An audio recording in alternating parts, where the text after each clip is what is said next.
Today, we live in a world where in some countries it's legal to order McDonald's but illegal to go to the gym. Of course, this is only because of coronavirus, but it's a scary representation of how we care for something that we only have one of, our bodies. I consider myself a healthy person. I eat nutritious meals, I work out often, I play sports, but I decided to take this to the next level and track my calories for 6 months. In this short video, I'm going to tell you exactly what I learned and whether it's worth you trying it too.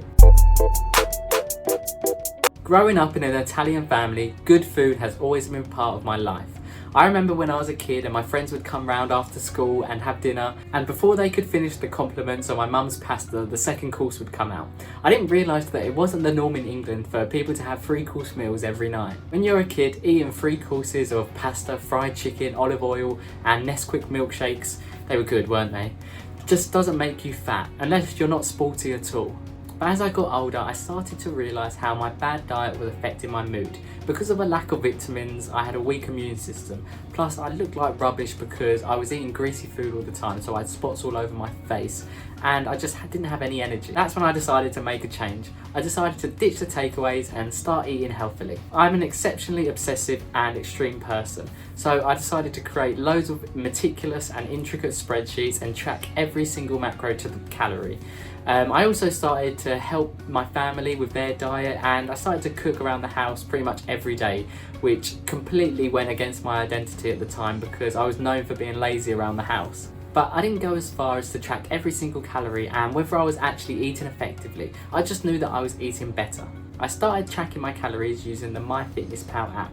So I set my meals for the next day, the night before, and then just chopped and changed as things and spontaneous binges happened. So in case you're wondering, these are my most eaten foods.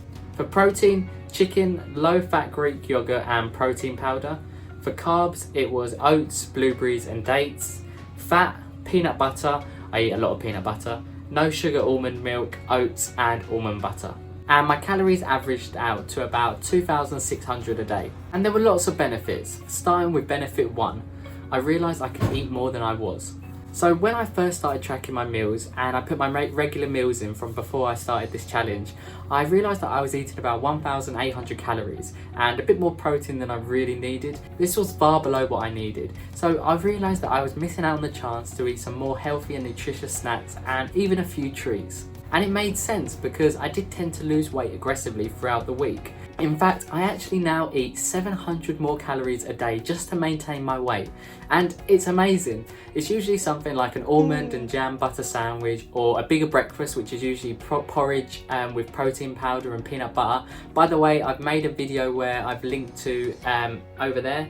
It's all my healthy breakfast. It's not quite gourmet, but it does the job. So if you're interested, click that link. Benefit number 2, I feel more organised and less stressed. Now I plan all my meals and I know what I'm going to have the day before, I feel less stressed. There's something called decision fatigue, which means the more decisions we make as the day goes on, the worse we are at making decisions. Not having to worry about what I'm going to eat gives me more decision making power throughout the day, because all my lunches are pre-cooked, so I never have to open the fridge and worry about what I'm going to have next. Benefit number 3, I eat healthier. As I was eating at such a calorie deficit before, I was dieting without realising. So all the feelings that you get from long-term dieting, such as irritability and extreme hunger, I was getting that, but I still felt better because I was eating like a takeaway and junk food diet before. So I thought that that was how you're supposed to feel until I started eating more calories. And plus, everybody enjoys eating more, especially if you're like me and you've got a sweet tooth. I'm now also tracking my micronutrients like vitamin A and vitamin C, and I know which foods I need to eat throughout the day to make sure that I hit my targets. And all of this has led me to feeling healthier. I feel more energy, I get longer sleep, I feel stronger in the gym, and I have better moods throughout the day. But it isn't all positive. Negative 1, it can be inconvenient. It's alright when you're not too busy or you're at home all week, but weighing your food throughout the day and editing an app can really get in the way. Negative 2, it can be stressful.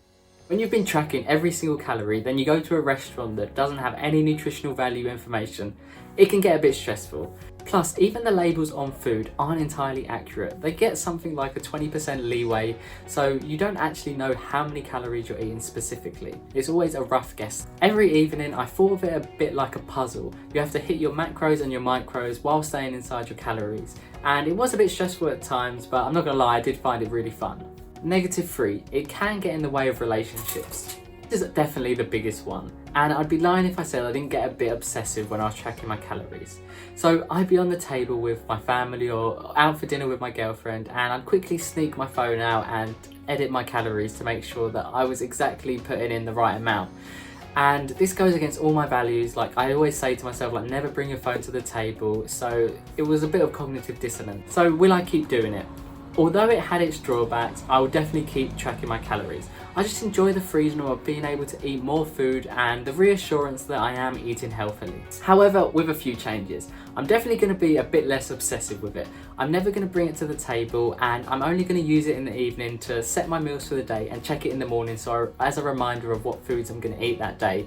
Do I recommend it? Yes. Well, at least for a week, just so that you can analyse your current diet and see if you're hitting the right amount of calories and macros. If it does, then great, only track if you need or want to. If it doesn't, then just adjust your meal plans, and then again, only track if you need or you want to. At the end of the day, everyone is different. My girlfriend hates the idea of tracking calories. She finds it restrictive, but to me, I've never had a more freeing diet. So like anything in self-improvement, just give it a go and see if it's for you. You might be able to sneak in a few more scoops of peanut butter after all. Thank you so much for watching. If you took any value at all from this video, I'd really appreciate if you could hit the like button and comment if you've got any experience with tracking your macros or your calories. I post weekly videos on building discipline and an unbreakable mindset. If you're looking to improve your life, then hit the subscribe button and join the community.